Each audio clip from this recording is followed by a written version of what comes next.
राज ठाकरे काल इथे येऊन काय बोलले त्याच्यात मला जायचं नाही. निवडणूक आहेत, भारतीय जनता पक्षाचं स्क्रिप्ट आहे, फडणवीसांचं स्क्रिप्ट असेल, बोलावं लागतं.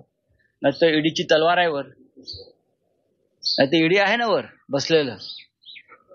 आम्ही अत्यंत सभ्य सुसंस्कृत माणसं आहोत. आम्ही एका परंपरेमध्ये राजकारण केलेलं आहे. माझं बरंचसं आयुष्य बाळासाहेब ठाकरेंबरोबर गेलेलं आहे. हे राज ठाकरे यांनाही माहिती आहे, सगळ्यांना माहिती आहे. त्याच्यामुळे कोणती भाषा कधी वापरायची आणि काय लिहायचं आणि काय बोलायचं याचे मला धडे घेण्याची आवश्यकता नाही. ते ठाकरे असतील तर मी राऊत आहे आणि बाळासाहेबांनी घडवलेलाच राऊत आहे.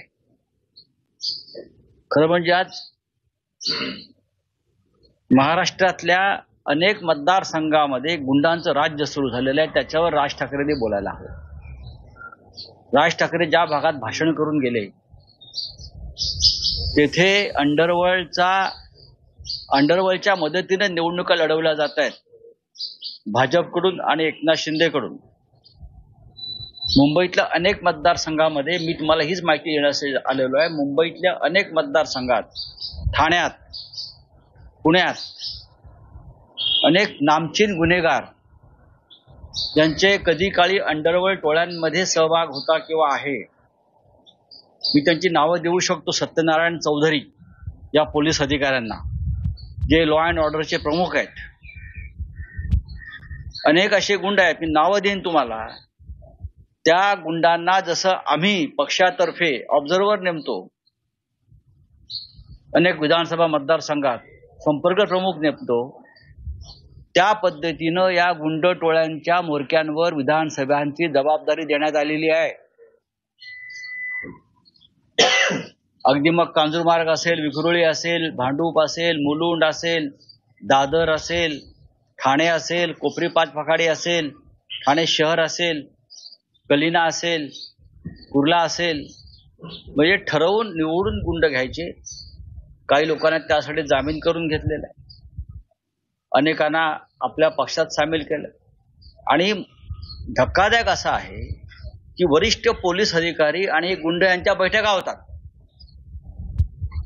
वरिष्ठ पोलीस अधिकारी IPS दर्जाचे आणि हे गुंड ज्या ज्या विधानसभा क्षेत्रात नेमण्यात आलेले आहेत निवडणुका जिंकून देण्यासाठी, त्यांच्या रितसर रात्री बैठका होतात. आणि मग या गुंडांकडून पोलीस आदेश घेतात. निवडणूक आयोगाला माझं हे म्हणणं आहे, आम्ही त्यांना माहिती देणार आहोत. या गुंडांकडून पोलीस माहिती घेतात, आदेश घेतात, आणि मग महाविकास आघाडीला मदत करणारे जे कार्यकर्ते आहेत, ज्यांच्यावर राजकीय गुन्हे आहेत, त्यांना तडीपारा करायच्या, त्यांच्यावर पुन्हा खोटे गुन्हे दाखल करायचे, त्यांच्याकडे पोलिसांना पाठवायचं, त्यांच्या घरी दारी गावाला कुठे आहेत त्यांचा शोध घ्यायचा, त्यांना धमक्या द्यायच्या. माझं लॉ अँड ऑर्डर खातं सांभाळणाऱ्या मुंबईतल्या प्रमुख पोलीस अधिकाऱ्यांना माझं आव्हान आहे की तुम्ही एक लक्षात घ्या की सरकार बदलत असतं, सरकार जात येत असतात. गुंडांच्या मदतीनं तुम्ही ज्या कोणाला मदत करू इच्छिता, तुम्ही पोलीस खात्याला कलंक लावताय. मुंबई आणि महाराष्ट्राच्या पोलीस खात्याची तुम्ही बेआबरू करताय. मिस्टर सत्यनारायण चौधरी, आपण लॉ अँड ऑर्डरचे प्रमुख आहात. आपल्या खाली काय जळतंय पहा, मला जास्त बोलायला लावू नका. सरकार बदलत आहे, लक्षात घ्या. सरकार बदलणार आहे आणि या सगळ्याचा हिशोब केला जाईल. जर माझ्याकडे चौधरीने यादी मागितली, सत्यनारायण चौधरीने, त्यांना मी गुंडांची यादी मी द्यायला तयार आहे. आणि कोणत्या अधिकाऱ्याबरोबर कोणत्या बैठका आणि काय सूचना वर्षा बंगल्यावरनं येत आहेत गुंडांना मदत करण्यासंदर्भात, हे सत्यनारायण चौधरी इतकं कोणाला माहीत नाही. तुम्ही कोणासाठी काम करताय, मी नावं देऊ का तुम्हाला मिस्टर चौधरी? आणि मलाही धमक्या देऊ नका, एवढंच मी सांगतोय त्याला. मोदी काल, माझा विषय संपलेला नाही. मोदी विधीनंतर या मुंबई महाराष्ट्रात काय चाललंय ते बघा. हे गुंडांचं राज्य आणू इच्छित आहेत, ते गुंडांच्या मदतीने निवडणुका लढवू इच्छित आहेत. लोकसभेला त्यांनी तेच केलं, विधानसभेलाही तेच करतायत. आणि पोलीस जर गुंडांच्या मदतीनं आम्हाला त्रास द्यायचा प्रयत्न करत असतील तर महाविकास आघाडी याची गांभीर्यानं नोंद घेत आहे, हे या सगळ्या पोलीस अधिकाऱ्यांना आम्ही सांगू इच्छितो. सर, आपल्याला देखील काही धमक्या आलेल्या आहेत. मी कधीही मला आलेल्या धमक्यांचा बाऊ केला नाही. ना मी ईडीला घाबरत, ना सीबीआयला घाबरत, ना गुंडांना घाबरत. मी कधी आम्ही याचा बाऊ करत नाही. मी असतील, सुनील राऊत असतील, आमचे शिवसेनेचे इतर सगळे प्रमुख लोक असतील, बरं का, आम्ही लगेच आमच्याकडे देवेंद्र फडणवीस यांच्याप्रमाणे काय फोर्स 1चे कमांडो लावायला सांगणार नाही. ते तुमच्यासाठीच आहेत. पण गुंडांच्या मदतीनं तुम्ही निवडणुका लढताय, ज्या गुंडांवर खून, खंडण्या, हत्या, अपहरण अशा प्रकारचे गंभीर स्वरूपाचे गुन्हे आहेत, ज्यांनी दाऊद टोळी बरोबर काम केलेलं आहे, आजही आहेत, अशा गुंडांना जर शिंद्यांचे लोक किंवा भाजपचे लोक वापरून आमच्या विरोधामध्ये निवडणुकीला त्यांचा वापर होणार असेल तर जे काही घडणार आहे त्याची सगळी जबाबदारी पोलिसांवर असेल. बोला आता काय तुमचं म्हणणं आहे? सर, मोदी कार्यालय त्यांचं म्हणणं आहे की एक हे तो सेफ आहे असं त्यांचं आता. मोदींच्या या काळामध्ये कोणीच सेफ नाही. वेगळं करण्याचा प्रयत्न करताय असं ते देखील बोलले. कोण वेगळं करते? महाविकास आघाडी. शिवसेनेतल्या आमच्या सहकार्यांना कोणी वेगळं केलं? मोदींनीच केलं ना. राष्ट्रवादी काँग्रेसच्या सहकार्यांना कोणी वेगळं केलं? मोदी आणि शहांनीच केलं ना. आपण काय बोलतोय हे मोदी आणि शहांनी आधी समजून घ्यावं. शिवसेनेमध्ये आमचे कुटुंब फोडण्याचं काम मोदी आणि शहांनी केलं. कसलं एक आहे तो सेफ आहे? तुम्ही आता सेफ राहा 23 तारखेनंतर, इतकंच मी सांगेन.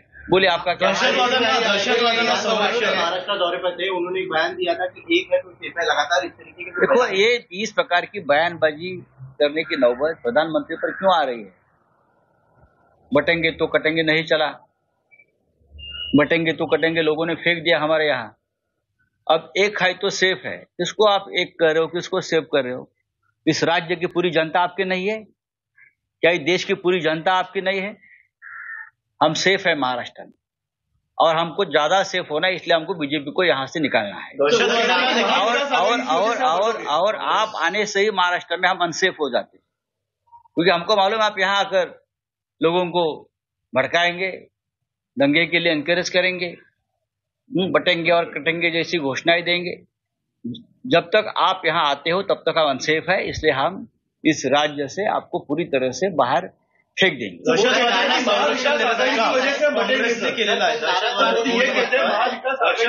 संरक्षण देण्याचं काम काँग्रेसने केलं असं देखील मोदी म्हणतात. मोदी काही म्हणू शकतात. मोदींच्या बोलण्याला आगापिछा नसतो. त्यांनी प्रधानमंत्री म्हणून बोलावं. ते प्रधानमंत्री म्हणून लवाजमा घेऊन येतात. दहशतवाद्यांना संरक्षण देण्याचं काम जर कोणी करत असेल तर ते भारतीय जनता पक्ष, त्यांचं इकडले एकनाथ शिंदेचं सरकार करताय. मी मगाशी तुम्हाला सांगितलं ना, सर्व गुंड गोळा केलेले आहेत. गुंड आणि तुरुंगातून सुद्धा त्या विधानसभा क्षेत्रातले जे गुंड आहेत, जे तुरुंगात आहेत, त्यांच्यावर सुद्धा जबाबदाऱ्या देण्यात आलेल्या आहेत. त्यांना आतमध्ये मोबाईल पुरवण्यात आलेले आहेत सगळ्यांना, आणि ते आपापल्या विधानसभा मतदारसंघामध्ये सूचना देत आहेत. नरेंद्र मोदीजी, हे जरा समजून घ्या, तुम्ही या महाराष्ट्राची काय घाण करून ठेवलेली आहे की. मुख्यमंत्री असतील असं अमित शहाकडून संकेत आलेले आहेत, त्यामुळे आता महायुतीमध्ये बिघाडी होण्याची शक्यता. हा आमचा प्रश्न नाहीये. मी हे मोदी आता म्हणतायत, मी हे 3 महिन्यापासून सांगतोय की कोणत्याही परिस्थितीमध्ये एकनाथ शिंदे या राज्याचे मुख्यमंत्री होणार नाहीत. कोणत्याही परिस्थितीत, कोणती परिस्थिती राहू द्या. एकनाथ शिंदे यांचं अवतार कार्य भाजप संपवणार आहे. ती संपवायला सुरुवात झालेली आहे. याचा अर्थ फडणवीस होतील का? तर तेही नाही. मुख्यमंत्री तर महाविकास आघाडीचाच होईल. कल राज ठाकरे ने आप पर टिप्पणी करते हुए कहा है कि महाराष्ट्र की जो राजनीति की भाषा है वो एकदम नीचे के दर्जे. जिसको जिस भाषा का इस्तेमाल करना चाहिए वो इस्तेमाल हम करते हैं. अगर महाराष्ट्र कोई लूट रहा है, महाराष्ट्र तोड़ रहा है, महाराष्ट्र के ऊपर हमला हो रहा है, तो ऐसे लोगों से क्या संतों की भाषा करना है? हमने भी बाला साहब ठाकरे के साथ काम किया है, साहब के साथ काम किया. हमको मालूम है किसके लिए किस भाषा का इस्तेमाल करना चाहिए. राज ठाकरे, भारतीय जनता पार्टी, देवेंद्र फडणवीस उनके खासम खास है। जो स्क्रिप्ट वहां से लिख कर आता है वो सिर्फ वो पढ़ लेते हैं। उनको क्या मालूम महाराष्ट्र की अस्मिता और स्वाभिमान क्या है। खत्म हो गया सर। हम लोग लड़ेंगे, भाषा हमारा हथियार है और उस हथियार का इस्तेमाल हम जरूर करेंगे। सर, आपने कहा कि इलेक्शन में गुंडों की मदद की जा रही है, वर्षा बंगला, आपने कहा है कि इलेक्शन में गुंडों की मदद की जा रही है, वर्षा बंगले से ऑपरेट किया जा रहा है, क्या विधानसभा क्षेत्र के अनुसार वहां के गुंडों के अपॉइंटमेंट हो गए। जैसे हम लोग पार्टी के लोग किसी को अपॉइंट करते हैं, ऑब्जर्वर, विधानसभा प्रमुख, तो ये एक नया शगुफा लाया है एकनाथ शिंदे और बीजेपी के लोगों ने। बहुत से लोगों को जेल से छुड़वा कर बाहर लाया है और जो उस एरिया के गुंडे लोग हैं, उनका संगठन बनाया है और हर गुंडे के ऊपर उस विधानसभा क्षेत्र की जिम्मेदारी दी है। पुलिस के साथ उनकी मीटिंग होती है। बड़े बड़े पुलिस अधिकारी ये गुंडों से सूचना लेते हैं कि क्या करना है, क्या नहीं करना है, आप बताइए। इस प्रकार की गंदगी इस राज्य में हो रही है और मिस्टर प्राइम मिनिस्टर हमारे यहाँ आकर हमें ज्ञान दे रहे हैं। लगभग 60 या 70 विधानसभा क्षेत्र ऐसे है जहां गैंग वॉर्स के जो प्रमुख लोग रहे उनके हाथ में सूत्र है चुनाव का और बड़े पुलिस अधिकारी उनसे आदेश लेते हैं, क्योंकि इस प्रकार का आदेश लेने का आदेश वर्षा बंगला से उनको मिल रहा है।